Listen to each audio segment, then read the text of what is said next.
بسم اللہ الرحمن الرحیم۔ آج ہم یہ سمجھتے ہیں کہ ہماری دعائیں قبول نہیں ہوتی، ہم جو مانگتے ہیں وہ ہمیں ملتا نہیں۔ تو کیا ہم نے کبھی یہ سوچا کہ اللہ رب العزت سے جس انداز سے دعا مانگنی چاہیے، کیا ہم نے کبھی اس انداز سے دعا مانگی؟ تو دعا کے متعلق چند باتیں جو کہ حدیث سے ثابت ہیں ان کو سمجھنا بہت ضروری ہے۔ اگر ان چیزوں کو ہم سمجھیں گے نہیں اور اس کے بغیر ہی دعا کریں گے تو ہماری دعائیں جو ہیں وہ قبول نہیں ہوں گی۔ دعا کے لیے کچھ آداب ہیں، کچھ شرائط ہیں۔ دنیا کے اندر ہم جب کسی بڑے آدمی کے پاس جاتے ہیں، کسی بادشاہ کے پاس، کسی وزیر کے پاس، اور اس کو درخواست ہم پیش کرتے ہیں، تو اگر وہ اسی وقت کہہ دے کہ آپ کا کام نہیں ہو سکتا، ہمیں تب بھی اس سے امید لگی رہتی ہے، اور ہم بار بار اصرار بھی کرتے ہیں اور بار بار ہمارا آنا جانا بھی لگا رہتا ہے۔ تو جب دنیا کے معاملات میں ہم ایک عام آدمی اور جس کی معمولی سی حیثیت ہوتی ہے اس سے ہم امید وابستہ رکھتے ہیں کہ وہ ہمارا کام کر لے گا، تو اللہ کی ذات سے ہماری امید میں کمزوری کیوں آ جاتی ہے؟ تو ہمیں اسی لیے چاہیے کہ جب بھی ہم اللہ تعالی سے مانگیں، سوال کریں، درخواست کریں، تو یہ بات ذہن میں سب سے پہلے رہنی چاہیے کہ میں اللہ رب العزت سے مانگ رہا ہوں، اور اس ذات سے مانگ رہا ہوں جو کائنات کا خالق بھی ہے، مالک بھی ہے، رازق بھی ہے، اور میرا وجود جو دنیا کے اندر آیا یہ رب نے پیدا کیا، رب کی تخلیق ہے کہ میں آج دنیا میں گھوم پھر رہا ہوں، زبان بول رہی ہے، ہاتھ حرکت کر رہے ہیں، معدہ صحیح کام کر رہے ہیں، نیند آ رہی ہے۔ یہ ساری چیزیں جو ہمارے وجود میں نعمتیں ہیں، جتنی بھی نعمتیں ہیں، یہ ساری یہ بتا رہی ہیں کہ خالق کائنات نے ہمیں پیدا کیا، تو وہ عظیم الشان رب ہے۔ پہلے تو یہ ذہن میں تصور کر لینا چاہیے کہ میں اللہ رب العزت سے مانگ رہا ہوں جو کائنات کا خالق بھی ہے، مالک بھی ہے، رازق بھی ہے۔ دوسرا یہ ہے کہ جب ہم دعا کریں تو دعا میں ہم یقین کے ساتھ ہم دعا کریں، شک کے ساتھ دعا نہ کریں۔ عموماً دیکھا جاتا ہے کہ لوگ ہاتھ اٹھاتے ہیں دعا کے لیے اور دل میں یہ خیال اٹھتا ہے کہ کیا پتہ ہماری دعا قبول ہو کہ نہ ہو۔ اس متردد دل کے ساتھ، اس شک والے دل کے ساتھ دعائیں کیسے قبول ہوں گی؟ پہلی بات تو یہ کہ ہمیں اللہ کی ذات پہ 100% یقین ہو کہ میں اپنے رب سے مانگ رہا ہوں، میرا رب مجھے عطا فرمائے گا، میرا رب یقیناً میری سنے گا اور میری درخواست کو میرا رب قبول کرے گا۔ یقین کے ساتھ دعا کرنی چاہیے۔ اور پھر اس کے ساتھ ساتھ جب ہم دعا کریں تو ہم دل سے، دماغ سے، اپنے جسم سے مکمل طور پر اللہ کی طرف متوجہ ہوں، 100% ہماری توجہ اللہ رب العزت کی طرف ہو۔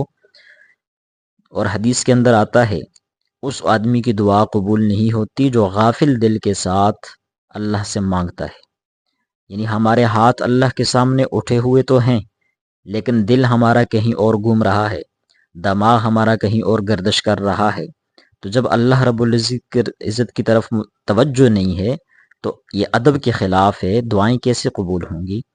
تو پہلی بات یہ میں نے کہی کہ اللہ رب العزت کتنی بڑی ذات ہے، وہ تصور ذہن میں لائیے گا کہ میں کس سے مانگ رہا ہوں، جو کائنات کے ذرے ذرے کو رزق فراہم کر رہا ہے، جو کائنات کے ذرے ذرے کی دیکھ بھال کر رہا ہے، نگرانی کر رہا ہے، تو میں اس ذات سے مانگ رہا ہوں۔ دوسری چیز یہ ہے اللہ تعالی سے جب مانگیں تو پوری توجہ کے ساتھ مانگیں، دل اللہ کی طرف متوجہ ہو، غفلت والے دل کے ساتھ نہ مانگیں۔ اور تیسری بات یہ ہے کہ یقین کے ساتھ مانگیں کہ میں جو اللہ سے مانگ رہا ہوں یقیناً میرا رب مجھے عطا کرے گا۔ اور چوتھی بات یہ یاد رکھنے کی ہے کہ دعا کی قبولیت میں جلدی نہ مچائیں۔ حدیث کے اندر آتا ہے کہ دعا کے لیے جلدی نہیں مچانی چاہیے، میری دعا قبول نہیں ہوئی، میں نے فلاں دعا کی وہ قبول نہیں ہوئی، فلاں دعا کی وہ قبول نہیں ہوئی، جلدی نہیں مچانی چاہیے۔ جیسے ہم ڈاکٹر کے پاس جاتے ہیں تو ڈاکٹر سے ہم مطالبہ یہ نہیں کرتے کہ آپ یہی دوا مجھے دو کہ یہی میرے لیے بہتر ہے، بلکہ ڈاکٹر اپنی مصلحت سے اور اپنی حکمت سے جو بہتر سمجھتا ہے مریض کے لیے وہ اسے دیتا ہے۔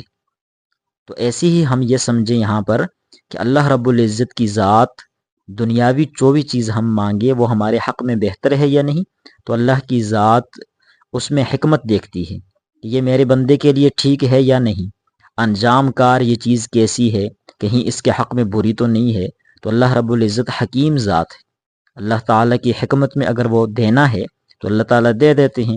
اگر انسان کے لیے اس چیز میں برائی ہے، انسان تو مانگ رہا ہے، لیکن اگر انسان کے لیے اس میں برائی ہے تو اللہ کی ذات وہ عطا نہیں فرماتی۔ اس کے ساتھ سے یہ بھی یاد رکھنا چاہیے کہ دعا جو ہم مانگتے ہیں ضروری نہیں کہ ہمیں وہی چیز مل جائے۔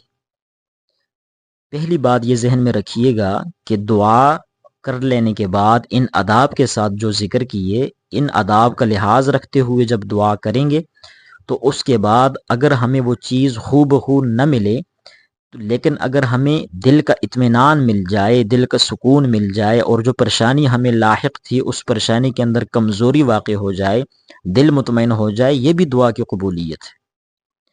اور پھر اگر وہی چیز مل جائے تو یہ بھی ہوتا ہے دعا میں کہ فوراً وہی چیز مل جائے، لیکن یہ بھی ہو سکتا ہے کہ وہ چیز نہ ملے لیکن اس کے متبادل کوئی اور چیز مل جائے جو اس سے بھی بہتر ہو، اور یہ بھی ہو سکتا ہے کہ نہ وہ چیز ملے نہ اس کا متبادل ملے، لیکن آئندہ آنے والی جو مصیبت تھی وہ اس دعا کی وجہ سے ٹل جائے۔ زندگی کے اندر مصائب تکالیف جو آنے والی تھیں، ہم نے دعا کی اور وہ مصیبت ٹل گئی۔ ایک صورت یہ بھی ہوتی ہے کہ دنیا کے اندر وہ دعا قبول نہ ہو، وہ چیز نہ ملے، لیکن آخرت کے اندر وہ دعا ذخیرہ ہو جاتی ہے۔ اور حدیث کے اندر آتا ہے کہ جب محشر کا میدان ہوگا قیامت والے دن، وہ لوگ جن کی دعائیں دنیا میں قبول نہیں ہوں، وہ وہاں پر جب ان کو یہ کہا جائے گا کہ یہ تمہاری دعا کا صلہ ہے جو دنیا میں قبول نہیں ہوئی، یہ انعام ہے اس کے اوپر، تو لوگ تمنا کریں گے کاش کہ دنیا میں ہماری کوئی دعا قبول نہ ہوتی، آج ہمیں اپنی دعاؤں کا صلہ مل جاتا۔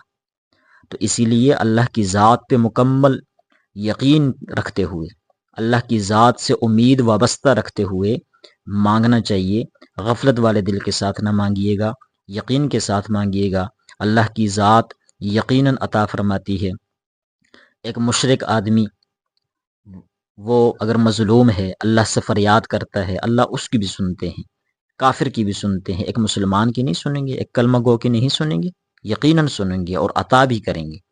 تو اسی لیے اللہ تعالیٰ سے جب مانگیں تو خوب توجہ کے ساتھ، ادب و احترام کے ساتھ، اور دل کے توجہ کے ساتھ، دماغ کی توجہ کے ساتھ، اور یقین کے ساتھ اللہ کے سامنے ہاتھ پھیلائیے، ضرور اللہ تعالیٰ عطا فرماتے ہیں۔ اللہ تعالیٰ ہم سب کا حامی و ناصر ہو، اللہ تعالیٰ ہمیں سمجھنے کی اور عمل کرنے کی توفیق نصیب فرمائے۔ جو بھی دوست احباب ہمارے چینل پر نئے ہیں، اس کو سبسکرائب کریں، بیل آئیکن کو پریس کریں، ہماری نئی آنے والی جتنی بھی ویڈیوز ہیں وہ تاکہ آپ تک پہنچ سکیں۔